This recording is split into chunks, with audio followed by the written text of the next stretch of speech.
मैं बहुत से प्रश्न पूछना चाहता हूं, किंतु फिर रुक जाता हूं, क्योंकि वे सब व्यर्थ मालूम होते। क्या सभी प्रश्न व्यर्थ हैं? प्रश्न भी व्यर्थ हैं, उत्तर भी व्यर्थ हैं। होना है निष्प्रश्न, पहुंचना है ऐसी जगह जहां न प्रश्न बचे न उत्तर बचे, क्योंकि प्रश्न भी विचार है और उत्तर भी विचार है। होना है शून्य, होना है निशब्द। वहां ना कोई प्रश्न उठेगा ना कोई विचार उठेगा, न कोई उत्तर पे पकड़ रह जाएगी। ऐसी दशा में ही साक्षात्कार होता है।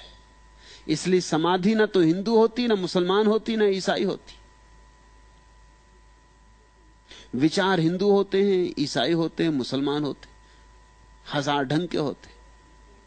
विचार सब ढंग ढंग के होते। समाधि का तो एक ही रंग होता है, शून्यता। हिंदू भी चुप हो जाएगा तो वहीं पहुंच जाएगा जहां मुसलमान चुप होकर पहुंचेगा। स्त्री चुप होगी तो वहीं पहुंच जाएगी जहां पुरुष चुप होकर पहुंचेगा। लेकिन अगर बोलेंगे तो भेद पड़ जाएंगे, तो भिन्नता आ जाएगी। अच्छा ही होता है कि तुम्हें दिखाई पड़ जाता है कि सारे प्रश्न व्यर्थ हैं, फिर भी उठते हैं। प्रश्न ऐसे ही मन में लगते हैं जैसे पत्ते वृक्षों में लगते हैं। मन का स्वभाव है प्रश्न करना। मन प्रश्नों के सहारे जिंदा रहता है। मन को उत्तर में उत्सुकता नहीं है, ख्याल रखना, ध्यान रखना। मन को उत्तर से कुछ लेना ही नहीं। मन तो उत्तर से भी नए 10 प्रश्न खड़े करने को उत्सुक है, इसलिए उत्तर भी मांगता है। एक प्रश्न पूछता है, उत्तर मिले, उत्तर में से 10 नए प्रश्न खड़े कर देता है। पूछेगा परमात्मा ने बनाया जगत को? सच में परमात्मा ने जगत को बनाया? और ऐसा लगता है कि बड़ी श्रद्धा से, बड़ी निष्ठा से पूछ रहा है। कहो कि हां परमात्मा ने जगत को बनाया, और 10 प्रश्न खड़े हो जाते हैं। क्यों बनाया? फिर ऐसा ही क्यों बनाया? फिर इतना दुख क्यों बनाया? ये कैसा अन्याय हो रहा है? फिर कोई गरीब और अमीर क्यों बनाया? फिर कोई सुखी और दुखी, और कोई सोने की चम्मच मुंह में लेके पैदा हो रहा है, और कोई दाने दाने को मुहताज है। फिर ऐसा क्यों किया? फिर पाप क्यों बनाया जगत में? फिर आदमी को ऐसा क्यों बनाया कि वो पाप कर सके? फिर उसे पुण्य ही करने की क्षमता क्यों ना दी? अब उठना शुरू हुआ, अब कोई अंत नहीं होगा। इसलिए बुद्ध जैसे ज्ञानी ने पहले ही प्रश्न पर रोक देना चाहा। पूछो बुद्ध से ईश्वर है? बुद्ध कहते हैं यह प्रश्न किसी काम का नहीं। इससे न निर्वाण होगा, न समाधि लगेगी, न शांति मिलेगी। इससे तुम्हारे चित्त की चिकित्सा नहीं हो सकती। इसे हटाओ, यह किसी काम का नहीं। बुद्ध जानते कि इसका उत्तर दिया कि तुम 10 प्रश्न ले आओगे। प्रश्नों की संतति बढ़ती ही चली जाती। प्रश्न मन उठाता क्यों है? यह असली प्रश्न से बचने की तरकीब है। असली प्रश्न तो एक है, मैं कौन? मगर वो मन नहीं उठाता। वो कहता है संसार क्या है, संसार में दुख क्यों है, संसार को किसने बनाया, क्यों बनाया, अंत क्या है, लक्ष्य क्या है। 1000 प्रश्न उठाता है, एक प्रश्न नहीं उठाता कि मैं कौन। महर्षि रमन के पास जब भी कोई जाता था, कोई भी प्रश्न लेके जाए, वो कहते छोड़ो, ये असली प्रश्न पूछो। लोगों की समझ में ही ना आता कि असली प्रश्न क्या है, तो लोग पूछते आप ही बता दें असली प्रश्न क्या। तो वो तो एक ही प्रश्न था असली, मैं कौन। तो लोग कहते चलो यही पूछते हैं कि मैं कौन हूं। तो वो कहते मुझसे मत पूछो, असली प्रश्न दूसरे से नहीं पूछा जा सकता। आंखें बंद करो, दोहराओ भीतर कि मैं कौन। झूठे प्रश्न दूसरे से पूछे जा सकते, झूठे ही हैं, किसी से भी पूछ लिए। असली प्रश्न तो अपने से ही पूछा जा सकता है, अपने ही अंतरतम में गुंजाना होता है, अपने ही भीतर और भीतर और भीतर खोदते जाना होता है। एक सवाल है कि क्या ख्याल है सच और क्या झूठ है वास्तव। एक और सवाल है कि क्या बवाल है बर्दाश्त करना और क्या चोट पहुंचाना, खत्म करना है बवालों को। एक और सवाल है कि पहले और दूसरे सवालों में से कौन सा है पहला। क्या ये दोनों ही सवाल न पहले हैं न दूसरे? ये सवाल ही नहीं है, हमारी कमजोरी है, हमारी बेईमानी है, हमारी चोरी है। किस बात की चोरी? हम असली सवाल को छिपा रहे हैं धुआं उठा के। हजार सवालों का जाल खड़ा करके हम असली सवाल को भुला रहे हैं। हम अपने को उलझा रखना चाहते ताकि असली सवाल न पूछना पड़े। असली सवाल पीड़ादायी है, भाले की तरह चुभेगा छाती में जब पूछोगे मैं कौन। क्योंकि तुमने तो मान ही लिया है कि तुम्हें पता है। हर एक मान के बैठा है कि मुझे पता है कि मैं कौन हूं। यह भी कोई पूछने की बात है? तुम तो जानते ही हो तुम्हारा नाम, पता, ठिकाना। और क्या चाहिए? तुम्हें पता है तुम गोरे हो कि काले हो, हिंदू हो कि मुसलमान हो, हिंदुस्तानी कि पाकिस्तानी। तुम्हें सब पता है, तुम्हारे पिता का नाम, पिता के पिता का नाम, तुम्हारा घर, सब तुम्हें पता है। तुम्हारा धंधा, तुम्हारी शिक्षा दीक्षा, सब तुम्हें पता। और क्या चाहिए? और इसमें से कुछ भी तुम नहीं हो। ना तो तुम्हारी शिक्षा तुम हो, ना तुम्हारी दीक्षा तुम हो, ना तुम्हारी संस्कृति, ना तुम्हारी सभ्यता, ना तुम्हारा समाज। तुम इस सब से अतीत हो, इस सब के पार हो। तुम शुद्ध चैतन्य हो, तुम सच्चिदानंद हो। उसे किसी विशेषण में बांधा नहीं जा सकता। तुम तो दर्पण हो। इस दर्पण में जो प्रतिबिंब बनते हैं वे प्रतिबिंब तुम नहीं हो। और जितनी चीजों को तुमने समझ रखा है कि यह मैं हूं, ये सब प्रतिबिंब है। अभी दर्पण की तुम्हें पहचान ही नहीं आई। जब तुम दर्पण को जानोगे, पहचानोगे, चकित हो जाओगे, विमुग्ध हो जाओगे। ऐसे रस में डूबोगे कि फिर कभी उसके बाहर ना आ सकोगे। प्रश्न तो सब व्यर्थ है, सिर्फ एक प्रश्न को छोड़कर। और उत्तर भी सभी व्यर्थ हैं, सिर्फ एक उत्तर को छोड़कर। लेकिन वह प्रश्न और वह उत्तर तुम्हारे भीतर घटना है। बाहर से कोई उत्तर नहीं मिल सकता।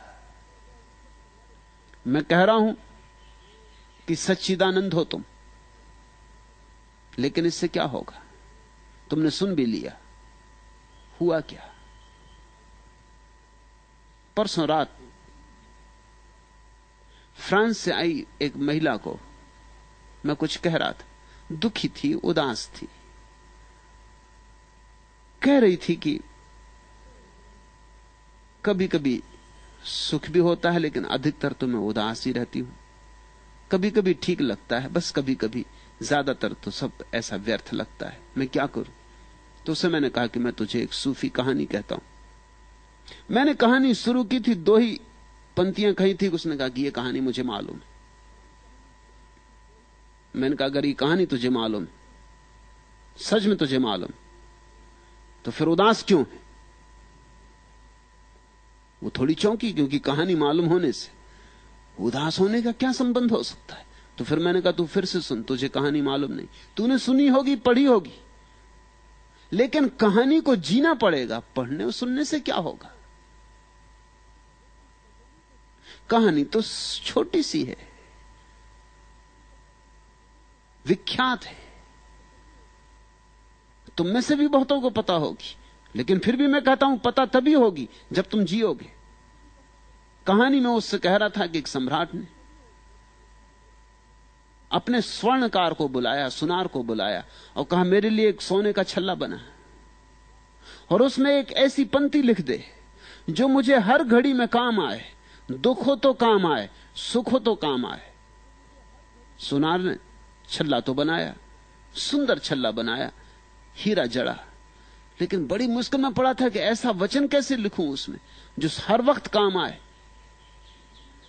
कुछ भी लिखूंगा वो किसी समय काम आ सकता है, किसी खास घड़ी में, किसी संदर्भ में, लेकिन हर घड़ी में, जीवन के हर संदर्भ में काम आए ऐसा वचन कहां से लिखूं, कैसे लिखूं? वो पागल हुआ जा रहा था। फिर उसे याद आया, एक फकीर गांव में आया है, उससे पूछ लें। फकीर के पास गया, फकीर ने कहा इसमें कुछ खास बात नहीं, तू जा इतना लिख दे, दिस टू विल पास, यह भी बीत जाएगा। और सम्राट को कह देना कि जब भी कोई भी घड़ी हो और तुम परेशान हो, खुश हो, दुखी हो, इस छल्ले में लिखे वचन को पढ़ लेना, वो काम पड़ेगा। और वो काम पड़ा। सम्राट कुछ ही दिनों बाद एक युद्ध में हार गया और उसे भागना पड़ा। दुश्मन पीछे, वो एक पहाड़ में जाके छिप गया है, थर थर कांप रहा है, घोड़ों की टाप सुनाई पड़ रही,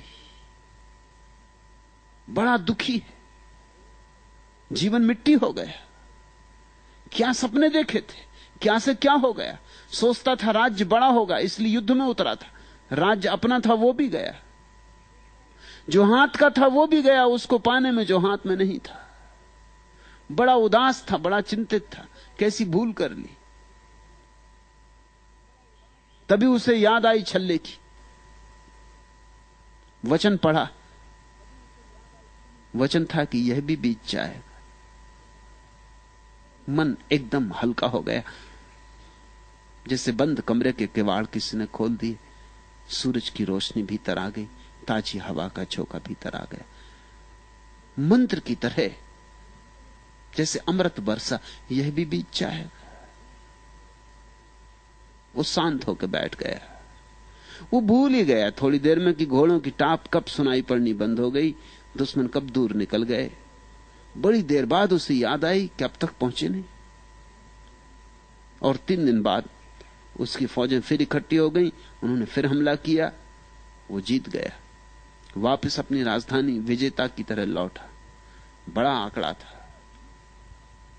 फूल फेंके जा रहे थे, दुदुम्भी बजाई जा रही थी, भारी शोभा यात्रा थी।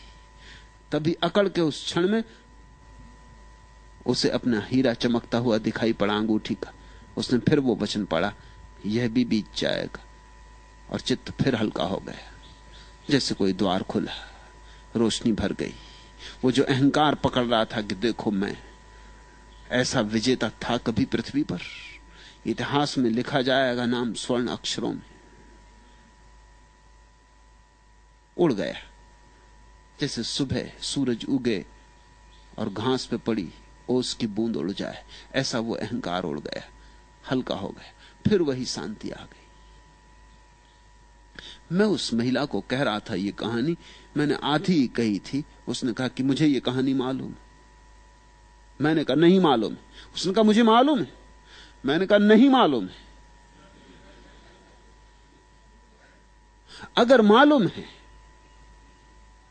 तो जो तूने प्रश्न उठाया वो उठाना नहीं था। दुख आता है, जानो कि बीत जाएगा, यहां सभी बीत जाता है। सुख आता है, बीत जाता है। न दुख में टूटो, न सुख में अकड़ो, न दुख में उदास हो जाओ, न सुख में फूल जाओ, कुप्पा हो जाओ। सब आता है, सब जाता है। पानी की धार है, गंगा बहती रहती, यहां कुछ स्थिर नहीं। यहां साक्षी के अतिरिक्त और कुछ भी स्थिर नहीं। यहां देखने वाला भर बचता है और सब बीत जाता है। सुख भी बीत जाता, दुख भी बीत जाता है। लेकिन जो दुख को जानता, सुख को जानता, वह जानने वाला कभी नहीं बीतता, वह अनबीता, सदा स्थिर। उसी की तलाश करनी है। उसको ही जिस दिन पहचान लोगे, जानना कि उत्तर मिला इस प्रश्न का कि मैं कौन हूं, और यही एकमात्र सार्थक प्रश्न है और यही एकमात्र सार्थक खोज है।